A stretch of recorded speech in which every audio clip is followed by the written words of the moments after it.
హరే కృష్ణ అండి.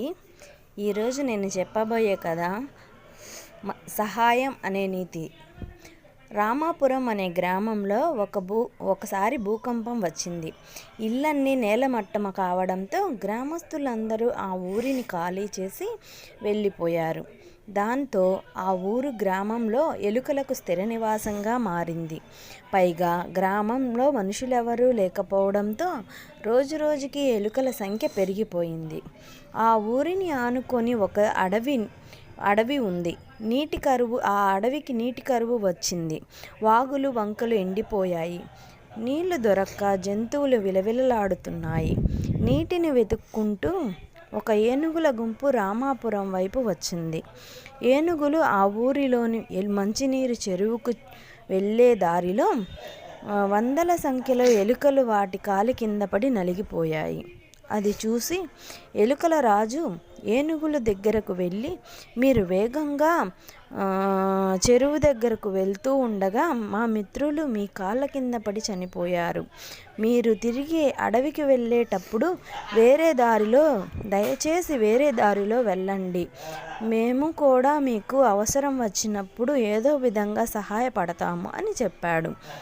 మేము తప్పకుండా వేరే దారిలో అడవికి వెళ్తాము. అయితే మీలాంటి చిన్న జంతువుల నుంచి మాలాంటి పెద్ద జంతువులు ఎలాంటి సహాయాన్ని తీసుకోవు సరికదా, ఆశించవు కూడా అని గర్వంగా పలికింది ఏనుగు. అన్నమాట ప్రకారం వేరే మార్గం మీదుగా అడవికి చేరుకున్నాయి. కొన్ని రోజుల తర్వాత ఆ అడవిలో ఒక వేటగాడు వేసిన వలలో ఆ ఏనుగులు అన్నీ చిక్కుకున్నాయి. మిగతా ఏనుగులు ఒక ఏనుగు ఆ గ్రామానికి వెళ్ళి ఎలుకరాజు దగ్గరకు వెళ్ళి జరిగిన విషయాన్ని చెప్పినాయి. అప్పుడు వేలాది సంఖ్యలో ఎలుకలు అడవికి వచ్చి ఏనుగులు చిక్కుకున్న వలను తమ పళ్ళతో కొరికి వాటిని విడుదల చేయించాయి. ఎంత చిన్నవారైనా చేయగలిగే సహాయాన్ని తక్కువ అంచనా వేయకూడదని తెలుసుకున్న ఏనుగులు వాటికి క్షమాపణ చెప్పి అతిథి మర్యాదలు చేసి మరీ సాగనంపాయి. ఈ కథలోని నీతి ఏమిటంటే, చిన్నవారైనా పెద్దవారికి కూడా సహాయం చేయవలెను.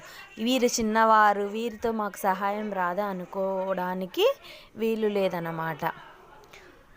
ఈ కథలోని నీతి ఏంటంటే, ఎవరు అయినా సహాయం చేయవచ్చు, ఎవరిని చిన్నచూపు చూడవద్దు అనేది ఈ కథలోని నీతి.